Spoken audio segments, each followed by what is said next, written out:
오늘 성경 말씀은 역대하 28장 1절에서 27절입니다. 남유다의 12대 왕 아하스는 그의 손자 므낫세와 함께 유다의 최악의 왕으로 평가되는 인물입니다.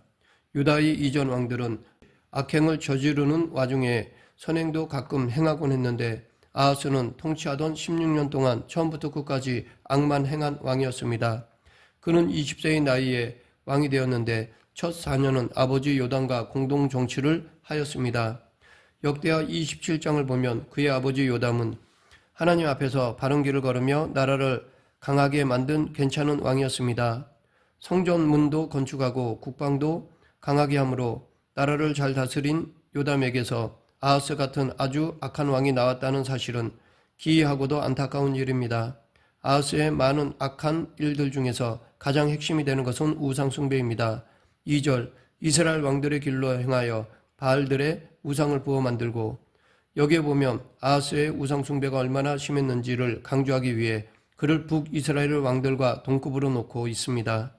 왕이 우상을 만든다면 금이나 은 혹은 보석으로 만들었을 것입니다. 이렇게 국고를 털어 만들었으니 아하스가 얼마나 극렬한 우상 숭배자였는지를 알 수 있습니다. 그뿐 아니라 이방 종교 제사의 장소였던 힐럼의 골짜기에서 자기 자식을 불에 태워 몰렉에게 희생 제사를 드리기까지 했습니다. 암몬 사람들이 숭배하던 몰렉은 밀곰이라고도 하는데 불, 번개, 전쟁, 역병을 가져오는 파괴의 신이었습니다. 사람들은 그 파괴의 고통에서 보호를 받기 위해 자신의 자녀들을 바치는 끔찍한 인신 제사를 행하였습니다. 열왕기하 3장에 보면 북이스라엘의 여호람이 남유다의 여호사밧과 연합하여 모압을 공격한 이야기가 나옵니다. 그때 모압 왕이 자신의 맏아들을 성 위에서 번제로 바쳤던 끔찍한 사건이 일어났습니다. 그 끔찍한 몰렉 숭배를 이스라엘과 유다의 패역한 몇몇 왕들이 그대로 받아들인 것입니다. 특히 유다의 아하스와 므낫세 시대에는 몰렉 제사를 위해 거대한 화장용 제단인 도벳이 힐럼의 골짜기에 세워져서 나라가 인정한 공식 인신제사 장소가 되었습니다. 그런데 그뿐이 아닙니다. 아하스는 푸른 나무 아래 쭉 울창한 나무숲에서도 우상에게 제사를 행하였습니다. 우리나라에서도 수백 년 이상 된 큰 나무에는 신비한 정령이 있다고 해서 그 앞에 물을 떠놓고 손을 비는 미신이 많았습니다. 당시 이스라엘에서도 오래된 나무에는 어떤 신비한 힘이 있다고 믿었던 것으로 보입니다. 이것은 가나안 정복 이전에 그 지역 사람들이 가졌던 미신을 이스라엘 사람들이 그대로 본받은 것입니다. 이처럼 아하스의 우상 숭배는 종류가 다양했습니다. 이 아하스에 대한 하나님의 징계는 전쟁으로 나타났습니다. 열왕기서나 역대기서에서 보여주는 하나님의 응답은 당신께 순종하는 왕에게는 평화, 거역하는 왕에게는 침략당함이었습니다. 그래서 하나님을 거역하며 악만 행하던 아하스는 죽을 때까지 무서운 대적의 침략에 시달려야 했습니다. 오늘 본문을 보면 아람과 북이스라엘이 각각 따로 유다를 침략한 것 같지만 열왕기하 16장과 비교해 보면 반아수르 동맹을 맺은 두 나라가 유다를 동시에 공격한 것으로 보입니다. 항상 북이스라엘에 위협을 가하던 아람이 이번에는 이스라엘과 동맹을 맺고 유다를 공격하여 수많은 포로들을 아람의 수도 다메섹으로 끌고 갔습니다. 그와 동시에 베가 왕이 이끄는 이스라엘 군대도 유다의 대군과 전면전을 벌여 단 하루에 12만 명을 죽이는 놀라운 전과를 올렸습니다. 이때 유다 왕의 아들 마아세야와 국내 대신 아리스감과 총리 대신 엘가나가 죽었습니다. 당시 총리 대신은 왕 다음이라 할 수 있고 국내 대신은 왕궁의 모든 일을 맡아 관리하는 수석관리였습니다. 이런 최고위급 인사들이 왕자와 함께 죽임을 당했다는 사실은 당시 유다가 얼마나 위기에 몰렸는가를 말해줍니다. 게다가 이스라엘 군대는 엄청난 노략물과 함께 20만이 넘는 유다의 포로들을 자신들의 수도 사마리아로 잡아갔습니다. 그런데 이렇게 많은 전리품과 포로들을 끌고 당당히 계산하는 이스라엘 군대 앞에 막아서는 사람이 있었습니다. 그는 하나님의 선지자 오뎃이었습니다. 비록 북이스라엘이 영적으로 타락해 있었지만 그래도 엘리야나 엘리사를 비롯해서 간간히 하나님의 선지자들이 있었는데 오뎃도 그런 사람 중에 하나였습니다. 오뎃은 포로들을 끌고 오는 이스라엘 군사들을 책망하였습니다. 하나님께서 이스라엘이 유다를 이기게 해주신 것은 결코 이스라엘이 유다보다 더 의로워서가 아니었습니다. 패역한 아하스와 유다에 대한 하나님의 진노와 징계의 도구로 이스라엘과 아람을 사용하신 것 뿐이었습니다. 그런데 이스라엘은 그것을 깨닫지 못하고 노기가 충천하여 즉 살기가 등등하여 유다 백성들을 무참히 살려가는 만행을 저질렀습니다. 그것도 모자라 20만이나 되는 엄청난 수의 유다 사람들을 노예로 삼기 위해 포로로 끌고 오기까지 한 것입니다. 하나님은 오뎃을 통해 이스라엘의 교만한 횡포를 책망하셨습니다. 오뎃은 포로로 잡혀온 유다 백성들을 너희의 형제들이라고 불렀습니다. 이렇게 한 피를 나눈 형제들을 노예로 삼기 위해 사로잡은 것은 하나님의 율법을 어기는 심각한 죄이기에 무서운 심판을 받게 될 것이라고 경고하였습니다. 오뎃은 같은 죄인인 그들이 현재 군사력이 우세하다고 해서 함부로 형제를 노예로 삼겠다는 생각 자체가 무서운 죄라는 것을 지적한 것입니다. 그 죄 때문에 이스라엘을 향한 하나님의 진노가 임박했음을 경고하였습니다. 실제로 외세와 연합하여 형제인 유다를 살육한 이스라엘은 아수르의 침공으로 유다보다 136년이나 먼저 멸망하게 됩니다. 오뎃을 통해 선포된 하나님의 책망을 듣고 이스라엘에서 가장 영향력 있는 에브라임의 지도자 몇 사람이 일어나 포로들을 사마리아 성 안으로 들이지 못하게 하였습니다.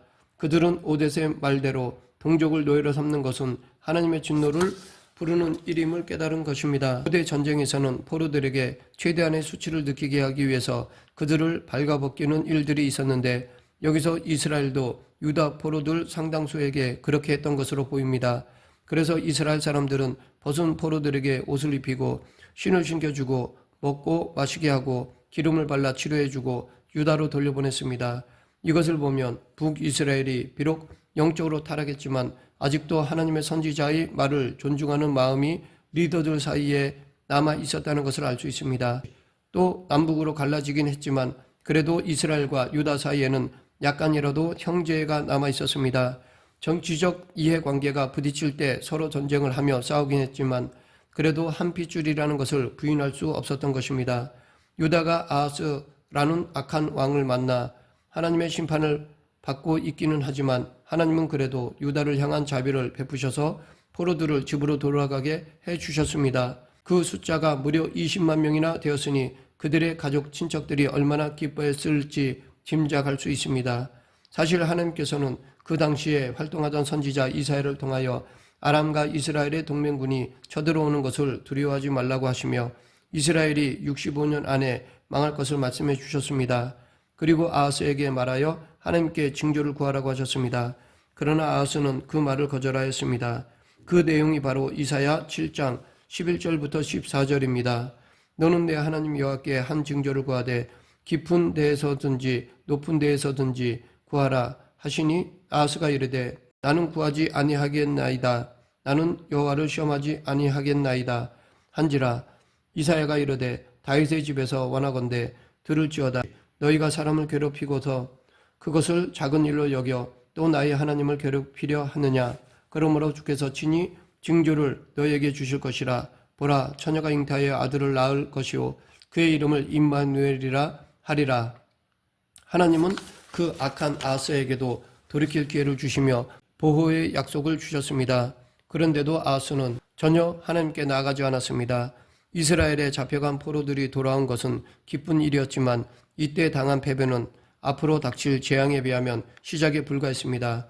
이미 아람과 이스라엘과의 전쟁에서 패하여 국방력이 쇠하여진 상태에 에돔과 블레셋이 또 쳐들어왔습니다. 오래전부터 유다를 괴롭혀오던 이 두 나라는 사실 유다의 국력이 강했을 때는 유다의 속국이 되어 꼼짝도 하지 못하였습니다. 그런데 유다가 전쟁에서 패하여 국방력이 약해지니까 그 틈을 놓치지 않고 공격해온 것입니다. 이처럼 리더가 하나님을 버리면 하나님의 영광이 그곳에서 떠납니다. 그렇게 되면 전에는 상대도 안 되는 세력들로부터도 공격을 당하게 됩니다. 특히 이때 블레셋이 빼앗은 유다의 성읍들은 모두 쉐펠라라는 유다 평지에 있던 기름진 땅이었습니다. 곡창지대를 모두 잃었기에 유다는 식량 공급에 치명타를 맞은 셈이 되었습니다. 이 정도로 괴로움을 당하게 되면 아무리 악한 아하스라도 회개하고 하나님께 돌아올 만도 하였습니다. 그럼에도 그는 아직도 정신을 차리지 못하고 오히려 다급한 마음에 아수르의 디그랏 빌레셀 3세에게 도움을 청하였습니다.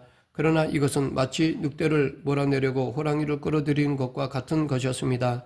어려움이 계속될 때는 반드시 자기 자신을 돌아보는 것이 필요합니다. 이렇게 계속적인 고통이 온다는 것은 하나님께 전심으로 나아가는 기회가 됩니다. 그런데 그럴 때 오히려 반대로 나아가는 사람들도 있습니다. 기도하지 않고 오히려 인간적인 방법을 더 찾습니다.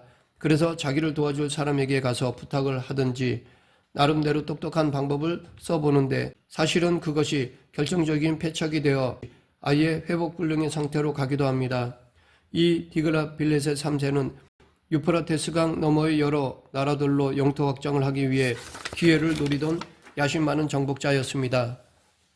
그런데 마침 아하스가 어리석게도 도와달라고 요청을 하니까 기회는 이때다 하고 유다로 내려왔습니다.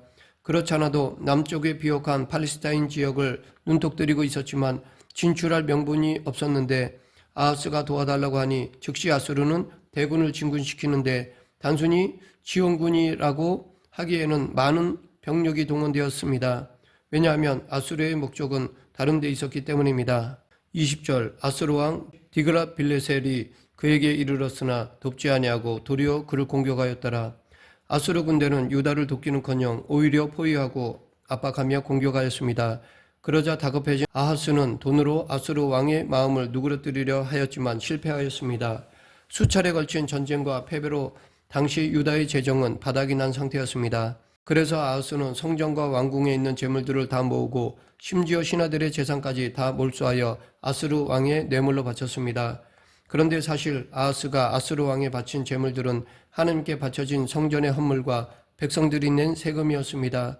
그러니까 이 모든 것은 하나님의 일을 위해 사용되어야 하는 것들이었습니다. 하지만 아하스는 하나님을 따르기는커녕 도리어 하나님의 것을 인간에게 바쳐가면서까지 그저 살아남으려고 하는 비굴한 왕이 된 것입니다. 그럼에도 그 결과는 그에게 유익이 없었더라입니다.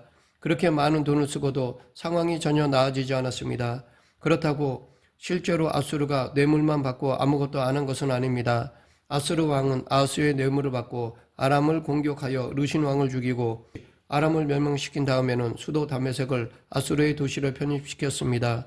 그러나 아수르가 아람을 공격하여 이긴 것은 유다를 정말로 도와주기 위해서가 아니라 자기 나라의 영토 확장을 위해서였습니다. 그 과정에서 아하스는 바보처럼 아수르에게 팔레스타인 지역을 침공할 수 있는 구실만 제공해 준 꼴이 되었습니다. 중간에서의 완충 역할을 해주는 아람이 없어지면서 아람보다 더 강력하고 무서운 아수르의 본격적인 유다 압박이 가속화될 것이었습니다.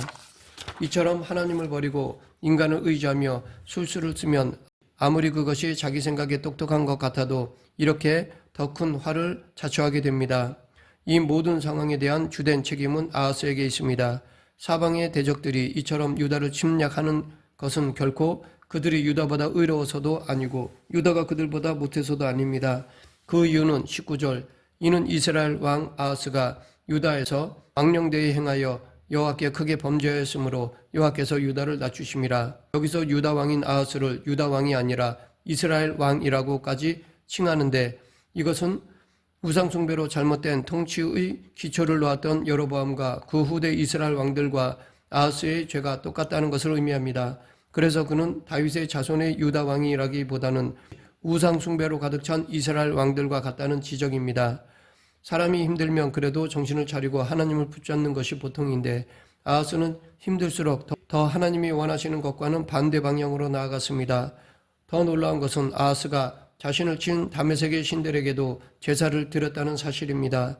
열왕기하의 기록을 보면 아하스는 당시 아람을 멸망시키고 아람의 수도 다메섹에 주둔하던 아수르 왕을 보러 갔습니다. 거기서 그는 아수르 왕이 숭배하던 우상의 제단을 보고 예루살렘으로 돌아오는 즉시 그 제단과 동일한 형태의 제단을 만들어 그 우상을 숭배하였습니다. 이것은 당연히 정복자의 환심을 사기 위함이었습니다. 그러면서도 정작 하나님의 성전 기구들은 다 한 곳에 모아 방치해두고 아예 성전 본관의 문들을 닫아 버림으로써 사람들이 성전에서 제사를 드리지 못하게 막았습니다. 더욱 기가 막힌 것은 이 아하스의 배교 행위를 막아야 할 제사장 우리아가 오히려 앞장서서 왕을 도왔던 것입니다. 아하스 왕의 지시대로 제사장 우리아는 다메섹 우상 제단과 똑같은 제단을 왕이 돌아오기 전까지 만들었습니다. 신속한 일처리로 왕에게 아부하려는 의도가 다분했습니다. 그래도 이전에 아하스의 아버지인 우시야 왕 때의 제사장 아사랴는 교만해진 우시야가 하나님의 전에 들어가서 분향하려고 할 때 그것은 제사장이 할 일이라고 하며 목숨을 걸고 왕의 앞을 막아 섰습니다. 아무리 절대 권력자라 해도 하나님 앞에서 넘어서는 안 될 선을 넘을 때는 목숨을 걸고라도 막아서는 영적 리더로서의 용기가 있었던 것입니다. 그러나 우리아는 타락한 왕을 꾸짖기는커녕 오히려 앞장서서 그의 잘못된 행동에 동참했습니다. 말씀을 맺겠습니다. 아하스 왕은 회개하지 않고 계속해서 악을 행하는데도 종교 지도자들은 맡기는커녕 오히려 아하스의 명을 따랐습니다. 그 결과 하나님께 심판을 받았습니다. 하나님의 사람은 어떤 상황에서도 사명을 감당해야 합니다. 즉 잘못된 것에 대해서는 책망하며 의의 길로 인도해야 합니다. 이 사명은 지금 우리들에게도 주어졌습니다. 우리 모두 이 사명을 감당하여 마지막 주님 앞에 서는 날 잘했다 칭찬받는 그리스도인이 되길 간절히 축원합니다. 기도하겠습니다. 생사와 복을 주관하신 하나님 아버지, 하나님이 주신 사명을 위해서라면 내 중심에 그 어떠한 것도 포기하고 최선을 다해 충성하는 성도가 되게 하여 주시옵소서. 예수님 이름으로 기도드립니다. 아멘.